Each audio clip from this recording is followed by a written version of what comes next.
पश्चिम बंगाल की diamond harbour seat से BJP प्रत्याशी अभिजीत दास को टीएमसी कार्यकर्ताओं ने रोक दिया। टीएमसी समर्थकों ने उनके सामने जमकर नारेबाजी भी की।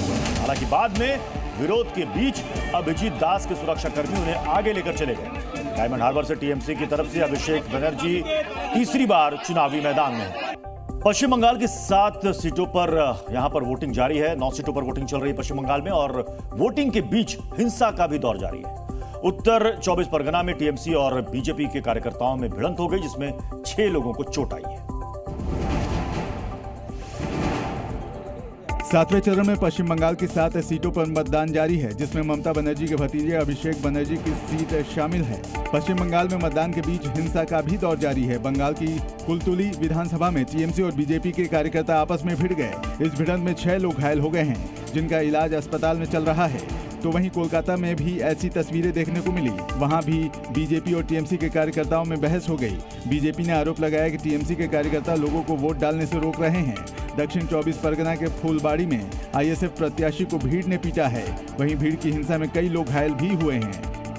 लोकसभा केंद्र के अंतर्गत ये भांगर इलाके में है और यहाँ पर कुछ लोग जो बता रहे हैं ये सातुलिया एरिया है और सातुलिया एरिया में लोगों का दावा है कि इन्हें वोट नहीं दिया जा रहा है। दक्षिण 24 परगना के कुलताई में बूथ संख्या 4041 पर भीड़ ने कथित तौर पर ईवीएम और वीवीपैट मशीन को पानी में फेंक दिया। 7वें और अंतिम दौर में पश्चिम बंगाल में भी मतदान जारी है, जिसमें ममता बनर्जी के भतीजे अभिषेक बनर्जी की सीट भी शामिल है। पश्चिम बंगाल में मतदान के बीच हिंसा का भी दौर चल रहा है। बंगाल की कुलतुली विधानसभा में टीएमसी और बीजेपी के कार्यकर्ता आपस में भिड़ गए। इस भिड़ंत में 6 लोग घायल हो गए, जिनका इलाज पास के अस्पताल में चल रहा है।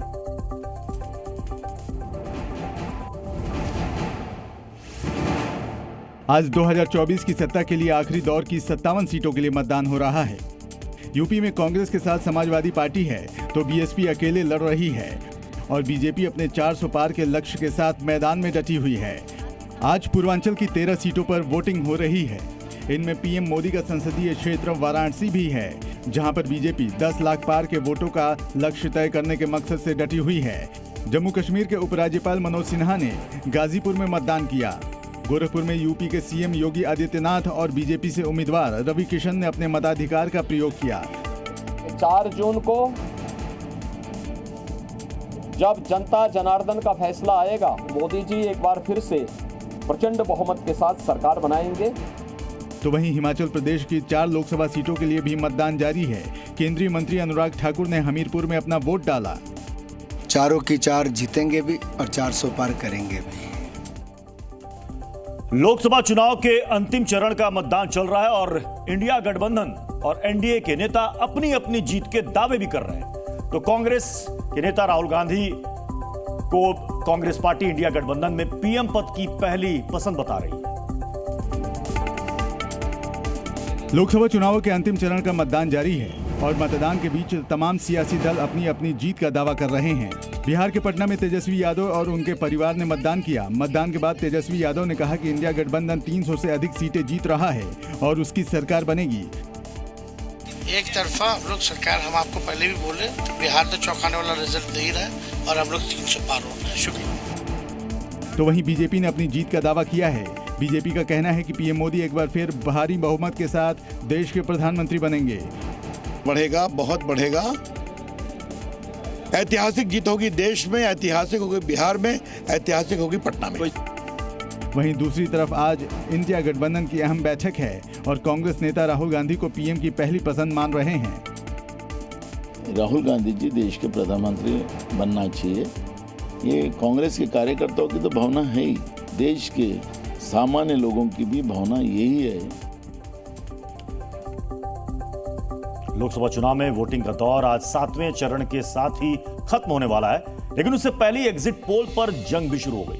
कांग्रेस ने एग्जिट पोल का बहिष्कार किया है, तो बीजेपी ने इस पर पलटवार कर दिया और कहा कि कांग्रेस हार के डर से बायकॉट कर रही है।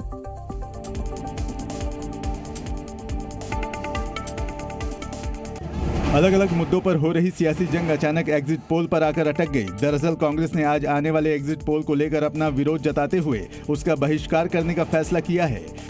हम सट्टा बाजार में थोड़ी भाग लेंगे, अभी सट्टा बाजार वालों को जो करना है करते रहे। वोटर ने वोट दे दिया, वोट मशीन में कैद है। हमें आपको अंदेशा जो है वो है, 4 जून को मालूम पड़ ही जाएगा।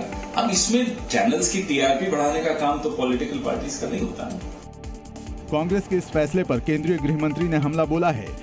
आने वाले एग्जिट पोल में इनकी प्रचंड हार होने वाली है और किस मुंह से वो मीडिया को फेस करें, इसलिए एग्जिट पोल की पूरी एक्सरसाइज को ही नकार रहे हैं। बीजेपी अध्यक्ष जेपी नड्डा ने भी कांग्रेस पर हमला बोला है। जेपी नड्डा ने कहा कि कांग्रेस सिर्फ वोट की राजनीति कर रही है। ये लोग तो इस तरीके से काम करते हैं जो कि किस तरीके से लोग बटे रहे और इनको वोट बैंक की राजनीति मिल जाए। और मुंबई से एक बड़ी खबर, मुंबई पुलिस का बड़ा एक्शन देखने को मिला है। एयरपोर्ट उड़ाने की धमकी देने वाला गिरफ्तार कर लिया गया। आगरा से मुंबई पुलिस ने इसे पकड़ा है। ट्रांजिट रिमांड पर अपने साथ मुंबई ले गई है पुलिस। ट्रेन में मिले अज्ञात फोन से किया था कॉल।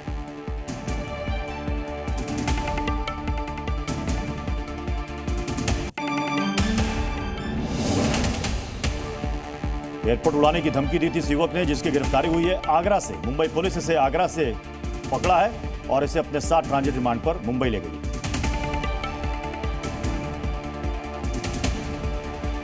चेन्नई से मुंबई जा रही इंडिगो की एक फ्लाइट ने बम की धमकी के बाद मुंबई में इमरजेंसी लैंडिंग की। बम की धमकी मिलने के तुरंत बाद सुरक्षा एजेंसियां सतर्क हो गईं और मामले की छानबीन शुरू कर दी। सबसे पहले इंडिगो की फ्लाइट में सवार सभी यात्रियों को सुरक्षित उतारा गया और विमान की तलाशी ली गई। विमान को एयरपोर्ट पर आइसोलेट कर आगे की कार्रवाई की जा रही है। ये कोई पहला मामला नहीं है जब किसी विमान को उड़ाने की धमकी दी गई है। इससे पहले भी इस तरह की धमकियां दी जा चुकी हैं। हाल फिलहाल के दिनों में किसी फ्लाइट को मिली यह तीसरी धमकी है। इससे पहले दिल्ली से बनारस जाने वाली फ्लाइट को इसी तरह की धमकी मिली थी, बाद में हॉक्स कॉल साबित हुआ था। दिल्ली से श्रीनगर जाने वाली फ्लाइट में भी ऐसा ही एक मामला सामने आया था, जब शनिवार को चेन्नई से मुंबई जाने वाली इस फ्लाइट में इस तरीके का एक नोट मिला। सुरक्षा एजेंसियां मामले की छानबीन में जुट गई हैं। सुरक्षा एजेंसियां इस बात की जांच में लगी हैं कि फ्लाइट में बम की धमकी देने वाले अलग अलग लोग हैं या फिर कोई एक व्यक्ति ऐसी धमकियां दे रहा है।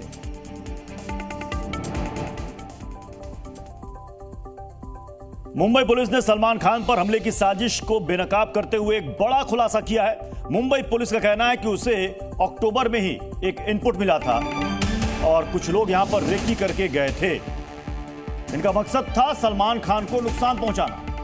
पुलिस ने इस मामले में 4 लोगों को गिरफ्तार किया है।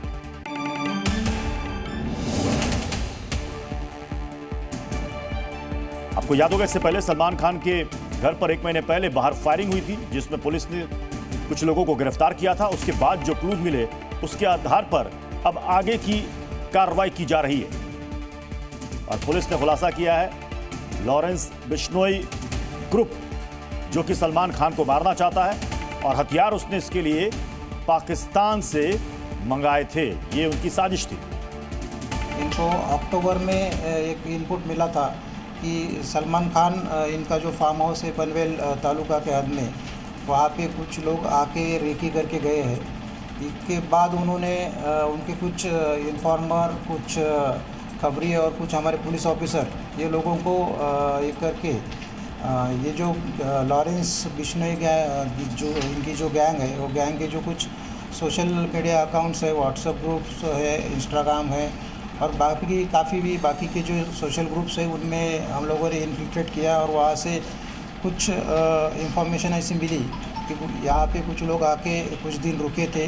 उन्होंने ये परिसर में रेकी भी की थी और वो सलमान खान को कुछ धोखा या कुछ क्षति पहुंचाने के प्रयास में थे। इसके बाद हम लोगों ने इसमें कंफर्मेशन होने के बाद 4 आरोपियों को अरेस्ट किया है। बॉलीवुड सुपरस्टार सलमान खान के घर हुई फायरिंग की घटना के बाद एक और बड़ा खुलासा हुआ है। नवी मुंबई पुलिस के मुताबिक घर के बाहर गोलीबारी के साथ बिश्नोई गैंग ने प्लान बी भी बनाया था, जिसके तहत सलमान पर AK-47, M16 और AK-92 जैसे हथियारों का उपयोग किया जाना था और ये सभी हथियार पाकिस्तान के एक हथियार सप्लायर से खरीदने की योजना थी। पुलिस सूत्रों के मुताबिक हमलावरों का प्लान था कि वो सलमान खान की गाड़ी को रोककर हमला करेंगे या फिर सलमान खान के फार्म हाउस पर हमला करेंगे। पुलिस के मुताबिक बिश्नोई गैंग से जुड़े करीब 15 से 20 ऐसे लोग थे जो सलमान के निवास के आसपास हमले के लिए प्लान में शामिल थे और वारदात को अंजाम देने के बाद ये सभी कन्याकुमारी के रास्ते श्रीलंका भागना चाहते थे। पुलिस ने इस मामले में 17 नामजद लोगों को आरोपी बनाया है। दरअसल सलमान खान के घर के बाहर 14 अप्रैल को सुबह फायरिंग हुई थी। 2 शख्स बाइक पर आए थे और उनके घर पर फायरिंग करके फरार हो गए थे, जिसके बाद पुलिस ने छापेमारी करते हुए इस वारदात में शामिल 6 लोगों को गिरफ्तार किया है। भोपाल में पुलिस ने एक हिस्ट्री शीटर के अवैध निर्माण पर बुलडोजर चलवा दिया। तंजील उर्फ शूटर नाम के इस अपराधी ने 18 मई को भोपाल जेल के बाहर एक युवक की हत्या कर दी थी, जिसके बाद प्रशासन ने यह बड़ा एक्शन लिया। मध्य प्रदेश के भोपाल में प्रशासन ने एक बड़ा एक्शन लिया है। भोपाल सेंट्रल जेल के सामने हत्या करने वाले आरोपी के अवैध निर्माण पर प्रशासन ने बुलडोजर चलवाया है। प्रशासन के मुताबिक आरोपी ने अवैध तरीके से 3 मंजिला मकान का निर्माण कराया था, जिसे स्थानीय प्रशासन ने ध्वस्त कर दिया। दरअसल आरोपी तंजील उर्फ शूटर ने 17 मई की शाम को भोपाल सेंट्रल जेल के बाहर एक युवक की हत्या कर दी थी और फिर मौके से फरार हो गया था। पुलिस ने इस मामले में जांच करते हुए 8 आरोपियों को गिरफ्तार किया है, लेकिन मुख्य आरोपी तंजील उर्फ शूटर अब तक फरार है। आरोपी तंजील ने भोपाल के पंचशील नगर में 3 मंजिला मकान बनाया था, जो कि अवैध तरीके से बनाया गया था, जिसके बाद भारी पुलिस के साथ स्थानीय प्रशासन ने अवैध निर्माण पर बुलडोजर चलवा दिया। इससे पहले शुक्रवार यानी कल भी स्थानीय प्रशासन ने तंजील की अवैध दुकानों पर भी एक्शन लिया था। इस हत्याकांड की जांच के लिए सरकार ने SIT गठित की है और वो तंजील की गिरफ्तारी के लिए अलग अलग जगहों पर छापेमारी कर रही है। और अब खबर नॉर्थ कोरिया से। नॉर्थ कोरिया ने एक बार फिर से अपनी घातक मिसाइलों के साथ ड्रिल करके दुनिया को अपनी सैन्य शक्ति का एहसास कराया। तो वहीं दूसरी तरफ यूरोपीय संघ ने नॉर्थ कोरिया पर फिर से नया प्रतिबंध लगा दिया है।